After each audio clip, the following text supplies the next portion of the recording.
अब आप कह रहे थे ये भावनाओं पर खेलते हैं, उससे जीत जाते हैं। आपने क्यों बुजुर्गों को तीर्थ यात्रा करवाने का ये किया काम, और फिर ग्रंथियों को अब 18,000 देंगे? अरे ये भी तो भावनात्मक मुद्दा है ना, बिल्कुल नहीं है मानक भाई, यही तो है ना परसेप्शंस। इसी को हम जीवन में परसेप्शंस कहते हैं।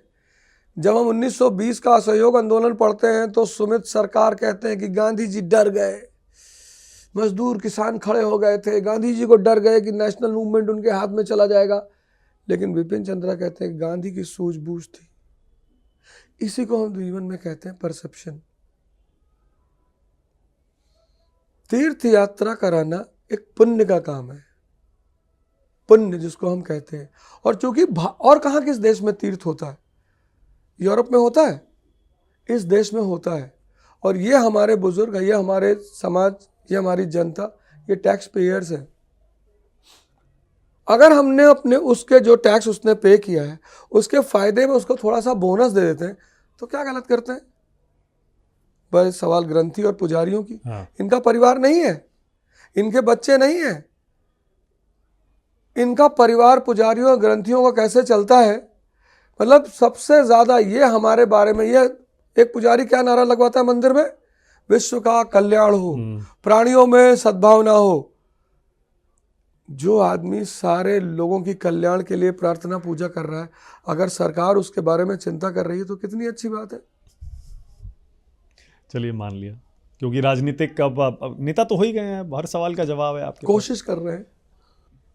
तो अपने नेता के बचाव में फिर आप शीश महल पर क्या जवाब देते हैं, जिसका एक और वीडियो अब बीजेपी ने जारी कर दिया है? पहले कहते थे बंगला नहीं लूंगा, और अब देखिए हम कैसा तो घर बनाया है। हम तो मानक भाई शिक्षा पे बात करेंगे, स्वास्थ्य पे बात करेंगे, मोहल्ला क्लिनिक पे बात करेंगे। नहीं जवाब तो देना, आप नेता हो गए अब राजनीतिक आरोप पर आप, केजरीवाल जी खुद जवाब देते हैं। मैंने कहा ना, मैं आपको बताऊं, मुझे आप चुनाव के बाद मिलिएगा तो थोड़ा सा मैं अध्ययन करूंगा। देखिए मैं एक टीचर रहा हूं, मैं बिना एविडेंशियल बातें करता नहीं, क्योंकि मुझे यूपीएससी में हमारे यहाँ एक सिद्धांत है कि बिना फैक्ट हुए अगर आप किसी मुद्दे पे बात करेंगे तो आप अच्छे नहीं मानेंगे। मैं ये मान लूं कि आपने वो वीडियो नहीं देखे सीएम के घर के, जो बीजेपी ने जारी किए हैं, पूरी दुनिया में हल्ला मचा हुआ है उन पर, आप कह रहे हैं आपने वीडियो नहीं देखे? मानक भाई परसों 19 सभा थी, कल 13 सभा थी, 3 साढ़े 3 बजे रात में सोए हैं, सुबह उठ के हम ही लोगों से पूछते हैं कि भैया हम अवध हो जाए, बोले आप ही अवध हो जाए।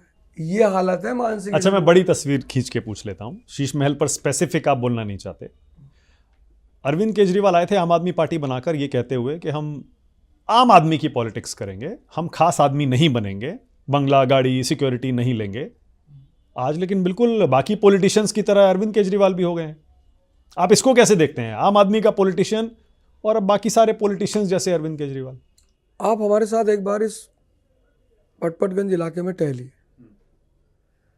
मतलब जिस तरह से लोग सिसोदिया जी के साथ बात करते हैं ना, मतलब कुछ ऐसे लोग हैं जो आज भी मनीष कह के बात करते हैं। हमारे यहाँ कोई गांव प्रधान को ऐसे बात नहीं करता। आज भी यहाँ ऐसे लोग हैं, उनके सामने बात करते हैं। यह है जनतंत्र, यह है आम आदमी की राजनीति, कि जनता आपसे इतनी जुड़ी हुई है कि वो अपने मैं कल की बात बताता हूँ। कल मैं एक सभा कर रहा था तो वहाँ कुर्सियाँ नहीं लगी थी, दरी बिछी हुई थी। आमतौर पर जहाँ जाते हैं तो कुर्सियाँ लगी होती हैं और लोग बैठते हैं। तो मैं वहाँ गया तो देखा सारे लोग ज़मीन पे बैठे थे। तो जो आयोजक था हमारा, उसने कहा भैया आपके लिए कुर्सी मंगवा दें? तो मैंने कहा नहीं यार, क्यों मंगवाओगे?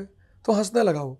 कहा मनीष जी जब पहली बार आए, बोले उनकी इसी बात पे तो मनीष जी ने हम लोगों से कहा, ऐसे दरियाँ बिछी हुई थी, तुमने कहा सर आपके लिए कुर्सी मंगवाते? बोले नहीं यार, इस देश की सर्वोपरि इस देश की जनता है, वो जमीन पर बैठेगी, मैं कुर्सी पर बैठूंगा।